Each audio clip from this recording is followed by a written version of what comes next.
Hi, folks. This is Mark by Mark A. Foster, Ph.D., for the Institute for Dialectical Metarealism.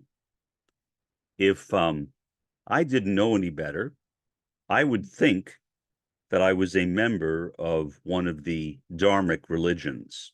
I'm not, but I respect them and I love them. The Dharmic religions are basically religions uh, from South Asia.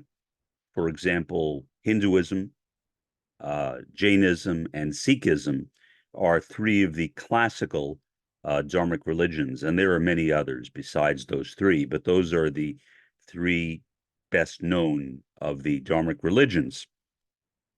Dharma is a term which has been translated in various ways. I have even come across some scholars who have argued that the word Dharma cannot really be translated. I disagree. And so I have my own translation for it. And I think that translation is pretty accurate. I don't understand why nobody else has thought of this, as far as I know. But I can't imagine I'm the first person to think of it. Okay. As you know, if you've been watching my podcast, as a critical realist, I do not like the concept of laws. Roy Bhaskar, the founder of critical realism, objected to the notion of laws because he thought that they were too deterministic, too mechanistic. Even gravity itself, which we say is a law, that any object in a vacuum will fall at a constant rate of approximately 32 feet per second squared, does not take into account the fact that I can put my hand up and perhaps stop or slow down that object. And so it's not exactly true. It's true to an extent, but not entirely. So laws are not really laws. Laws are laws only in a certain context. And so I don't like the word law, but to be honest about the word itself, I will use what I think is the accurate translation of the word, and then I will begin to discuss it. So, what is Dharma? Dharma is a basic part of many South Asian religions, a basic part of a basic part of them. It is hard to separate the notion of Dharma from South Asian religions, or at least many of them. My own translation of Dharma is natural law. Natural law, which has been a theme of the Western world as well. We have talked about natural law. There is a natural law theory. Basically, here is kind of a summary of what natural law is. A lot of atheists and agnostics who either do not believe in God or say, I will only believe in God if it is proven to me, will say that ethics are learned through natural law, that we don't need to rely upon revelation, that morality is built into the fabric of the universe.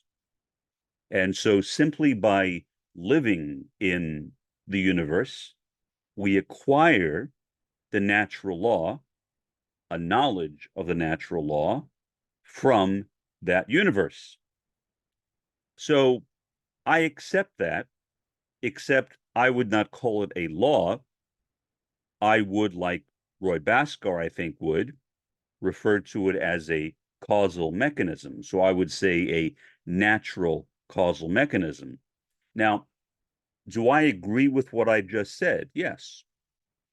I think that is one way in which we can learn morality is from nature. Nature itself is moral. As you may know, I am a moral realist, not a moral relativist. That means that I believe that morality is determined by nature. It is not relative to particular situations. So I can't say justifiably, in my view, that what is moral in one situation may not be moral in another. For example, I would never say that communism is good in one society, but capitalism is good in another. No, I would say that communism is good in all societies. That is because I view communism as a part of natural law, or if you wish, as I prefer, natural causal mechanism. It is a characteristic of the world in which we live. We learn how to be moral. Morality is not necessarily innate. It is something that we learn by living in this world, by observing how people behave, by observing the dynamics of the universe, and simply by being a human being. So people who behave in an immoral way are literally contradicting their own natures. They are being unnatural. Unnatural.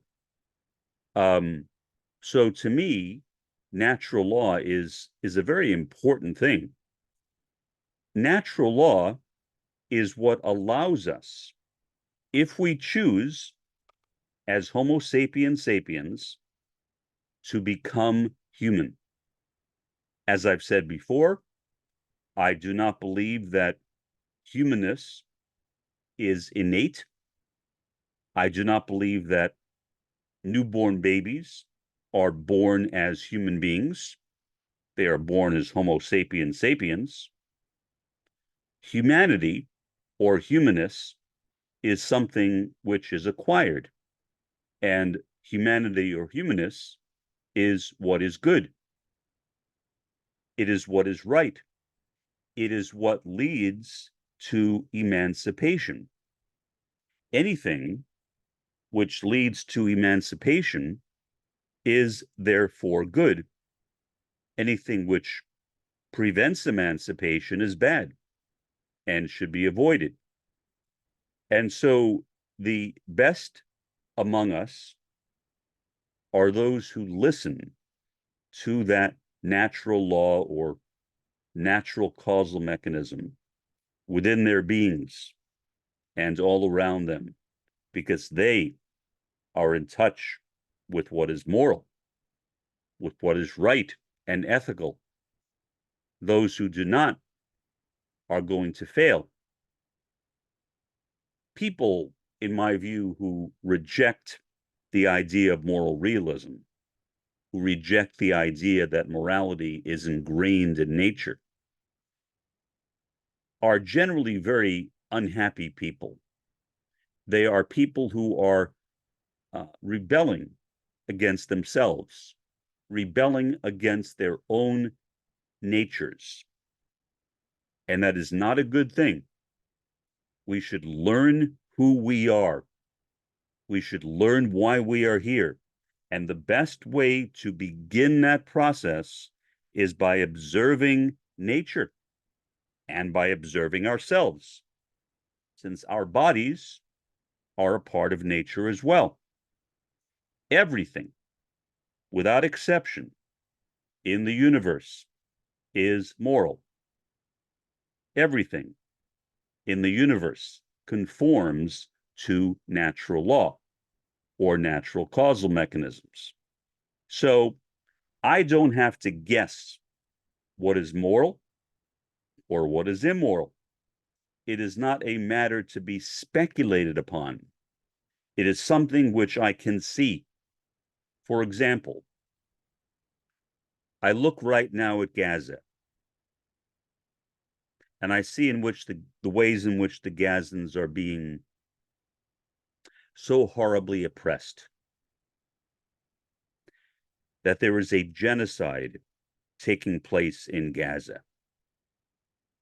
And I think to myself,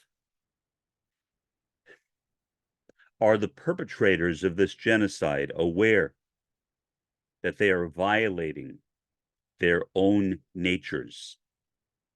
Are they even in touch with their own natures?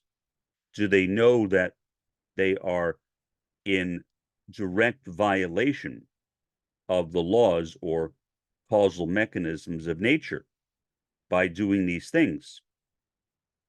And all I can think of is that no, they don't know. Why would anyone behave in a way that would contribute to their own destruction? Because, in my view, that is precisely what the colonialists are doing. They are literally paving the way, paving the road, preparing the way for their own annihilation. They are engaging in self-annihilation. And perhaps without even realizing it, because they are not in touch with themselves as natural beings. So, to me, when I look at Gaza, a third world place and a fourth world place, meaning a developing place and an indigenous place, one of the few, perhaps the only major third world and fourth world area of greater West Asia. When I look at that place and I see the horrors, when I see the pictures coming out of Gaza on a daily basis, my heart breaks. And I wonder why the hearts of the perpetrators are not breaking as well. But apparently they are not. I wonder how the perpetrators can sleep at night. But apparently they can. I could not. I could not do what they are doing under any circumstances. I simply could not. If someone pointed a gun at my head, I still could not do it. I would be happier being killed than to kill another person. It is far better, in my view, to be killed than to kill another soul. And yet that is precisely what is happening in Gaza. At the same time that people in the streets are calling those Gazans, of all things, Nazis. Nazis. Nazis. I hear that word and I think of the actual Nazis. I think of what the Nazis did in Germany and in countries surrounding it. The behavior of Hitler, the behavior of the Third Reich. I think of it, and I think of the fact that people in the public did not know what was happening in those concentration camps, in those death camps during World War II. But after Germany was defeated and photographers went in to the ovens, they saw those decomposing, burnt up bodies piled up there, piled up there. And it brought so much horror to people, so much horror, that it resulted in the creation of the United Nations and also in the creation of Israel. They were both consequences of what people saw in those death camps. So here we are in a different situation. Here we are seeing people from the first world being killed on our TV sets, on our computers, in our newspapers every day. We don't have to wait until the end of the operation. We are treated to a variety of tortures every single day. Every single day. Is that their Dharma? Is that their Dharma? Is that their natural law? Is that the way things should be for the Gazans? No. That is a violation of natural law, a violation of natural causal mechanisms. And when nature is violated, so brutally violated as it is right now, sooner or later, there will be a consequence.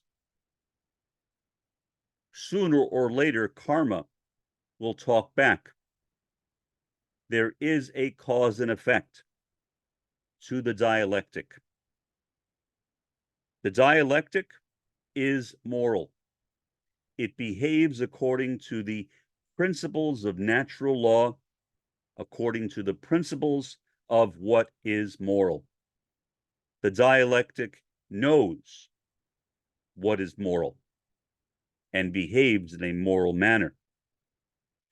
So even if the perpetrators of the genocide are in denial, are blocking off their own humanity because they are not human beings, I will say that again. They are not human beings. Homo sapiens, sadly, yes. Human beings, no. The Gazans know.